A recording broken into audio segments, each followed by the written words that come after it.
ఆదికాండము 12వ అధ్యాయం 1వ వచనం.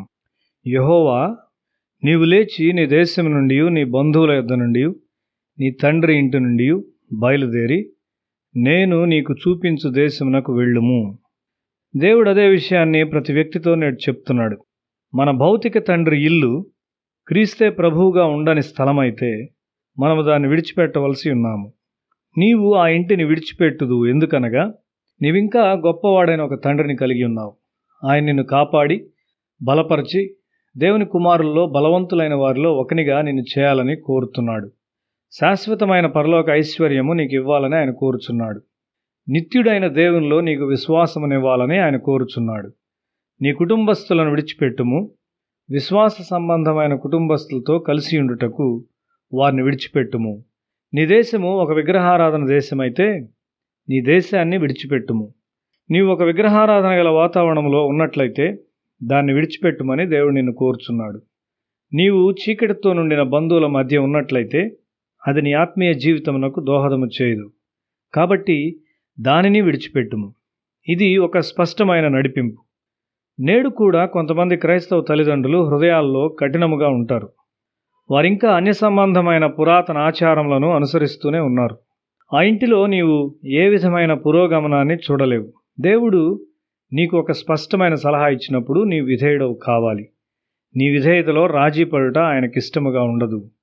దేవునిలో నీ జీవితమును ఆటంకపరచు ప్రతిదాని నుండి నిన్ను నీవు తప్పక విడుదల చేసుకోవాలి. అది నీ రక్త సంబంధులను ద్వేషించమని అర్థము కాదు.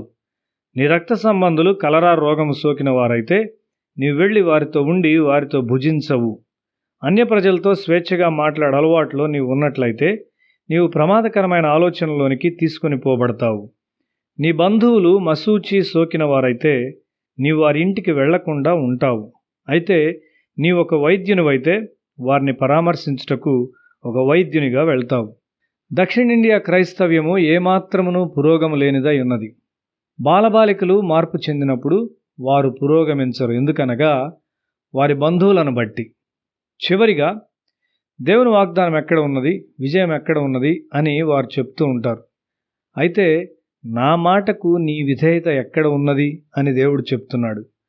అబ్రహాము తన స్వంత స్థలంలో తన బంధువులతో నివసించినట్లయితే 30 సంవత్సరాల తరువాత నా జీవితంలో పురోగమనం ఎక్కడా అని అడిగినప్పుడు దేవుడు ఏం చెప్తాడు? దేవుడు నిన్ను ఒక గొప్ప జనముగా చేసేదను అని 2వ వచనంలో చెప్పాడు. అది నెరవేర్చబడింది. ఎందుకనగా అబ్రహాము దేవునికి విధేయుడయ్యాడు. యూదులు యేసును హింసించారు కాబట్టి వారు శ్రమపడ్డారు. దేవుని న్యాయ తీర్పులను తమ మీదికి తాము తెచ్చుకున్నారు. అయితే నేడు కూడా హిట్లర్ యూదులకు వ్యతిరేకముగా కత్తి దూసినప్పుడు దేవుని వాగ్దానాలు ఇంకా యూదులతో ఉన్నవి గనుక హిట్లర్ నాశనమయ్యాడు. తల్లిదండ్రులు విధేయత ద్వారా ఒక దీవెనను విడిచి వెళ్ళినప్పుడు అది వారి వారసుల తరములకు వెంబడించును. దేవుడు దీవెనను తీసివేయడు గాని పిల్లలు చాలా శాపములను కలుపగలరు. అయితే తల్లిదండ్రులు సంపాదించినది ఎన్నడూ నశించిపోదు. యూదులు చాలా ప్రజ్ఞగల ప్రజలు. వారు మనకు గొప్ప విజ్ఞాన శాస్త్రవేత్తలనిచ్చారు. గొప్ప గణిత శాస్త్రజ్ఞుడైన ఐన్స్టీన్ ఒక యూదుడు. అణుబాంబు యొక్క నాశనము చేయ శక్తిని అతడు ముందుగా చెప్పాడు. నేడు ఆ గణాంకములు ఎంతో నిజమైనవి. యూదుల్లో చాలామంది వైద్యులు, న్యాయవాదులు మరియు గొప్ప ధనికులు ఉన్నారు. అయితే వారి ఐశ్వర్యములు వారిని గమ్యము చేర్చలేదు. వారింకా మెస్సియాకు సంబంధించిన వాగ్దానముల కొరకు చూస్తూ ఉన్నారు. అవి యేసునందు నెరవేర్చబడినవని వారు ఎరుగరు. నేను నిన్ను ఒక దీవెనగా చేయుదును అని దేవుడు నీతో చెప్పినట్లయితే నీవు సంతోషంగా ఉంటావు. ప్రతి యవనస్తుడు ఈ వాగ్దానం నెరవేర్చబడట చూడగలడు. ఏ విధంగా? అవిశ్వాసులతో విజ్జోడుగా ఉండట ద్వారా కాదు.